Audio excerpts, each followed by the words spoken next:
If you're a millionaire, you should have all the cash in the world, right? Not always. Sometimes having access to big money makes it even easier to dig yourself into a hole. Today we're going to look at several examples of how these millionaires failed and what you can take away from their stories. This video is inspired by Spencer Cornelia's recent video about the Ace family, Austin and Catherine McBroom. In this video, Spencer does a phenomenal walkthrough of the mistakes the Ace family made, which ultimately led to their custom mansion being foreclosed on. If you want the full details on their fail, head over there and watch the full video. Let's talk about some lessons from the Ace family to extract key nuggets of information of what we all need to avoid like the plague once we have money coming in. Lesson number 1, avoid expensive assets that cannot be resold. The Ace family built a custom $10 million mansion in LA. To build their house, they use what's called a hard money loan. Loans like this are high interest and come due in 1 year. They're typically used for people who are buying, fixing up, and selling properties. Likely, this was the only type of financing the McBrooms could qualify for to make their dream house happen.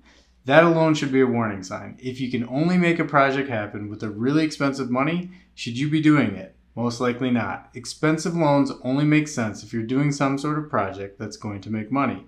Building a highly customized house isn't one of them. Have you ever heard the term overbuilding for the neighborhood? An example would be if you're in a middle-class neighborhood and you renovate a house with extremely high-end luxury appliances and finishes. That might be valuable to you, but when you go to resell your house, the typical buyer isn't going to value them like you did, or maybe someone that lived in a luxury neighborhood. This happened with the McBrooms. In that house, they customized so much, more so than anyone would want to pay for what they had into it. This lesson applies to things like houses, cars, designer items. If you have an extremely high net worth, you can play around with these things, but for the majority of us, it's just not a good idea.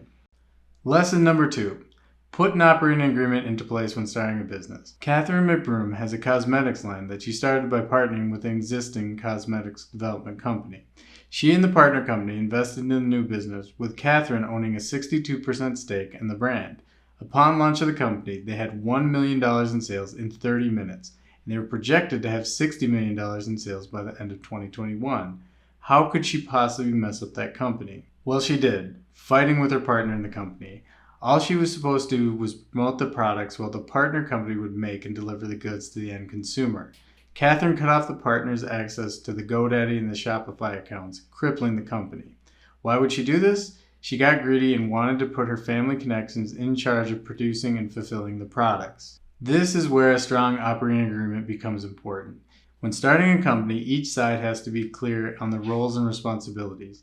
There must be policies in place for when a partner breaks the rules to keeping the business functioning. In this case, I'm sure there was an operating agreement, but it likely wasn't detailed enough. If you're going to start a business with a partner, I want you to think through every possible scenario that can go wrong. How and why might your partner disagree with you?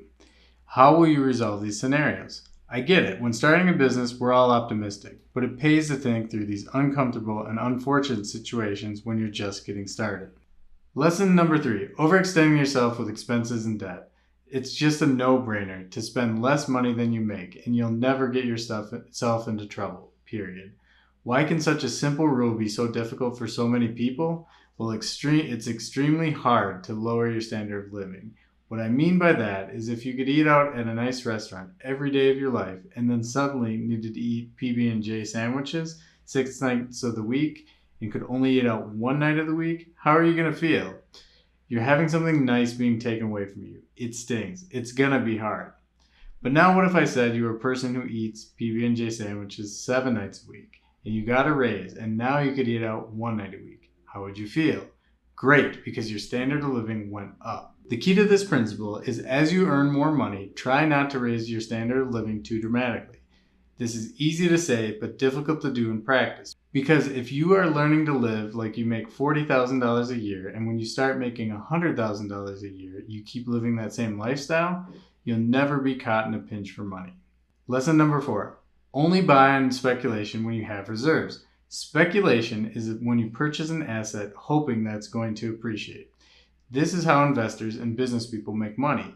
We do this buying businesses, properties, stocks, collector cars, NFTs, crypto, the list goes on. In this example, the McBrooms were doing it with their house. They were investing into something fancy that I'm sure they thought one day it would be worth much more money than they had invested into it. But that wasn't the case. Within a year, they were underwater, owing more on the property than it was worth, and it was going into foreclosure.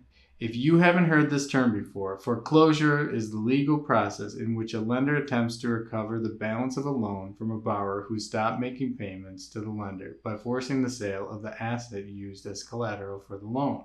The way to avoid this is having a good debt-to-income ratio. This is comparing how much money you make versus how much your fixed costs are. When buying a home, lenders prefer mortgage payments to be around 30% or less of what you make.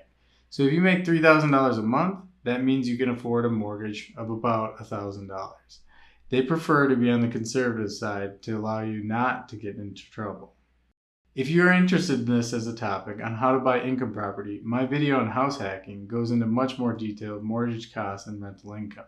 Lesson number 5, learning that business needs to be win-win. A common mistake in the business world is getting caught up in always wanting to win. If there's a negotiation, a deal, a purchase, it's you always having to make the most money. While I'm not saying that you should be losing money, but what a typically inexperienced business person hasn't yet learned is that both sides need to win. I learned this lesson from a mentor in Wisconsin who's a well-known real estate developer. He had built hotels and water parks across the country. He told me on one of our lunches that one of the biggest, earliest mistakes was trying to be too greedy and to make all of the money.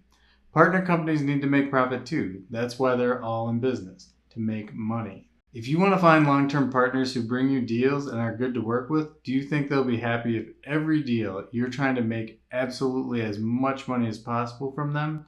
Probably not. They won't be happy and they won't want to work with you again. So it's better to find good partners and people to work with and share the profit margins fairly, or you'll always be working by yourself, and that's going to get boring. Well, there you have it, a story of spectacular failure from multimillionaires.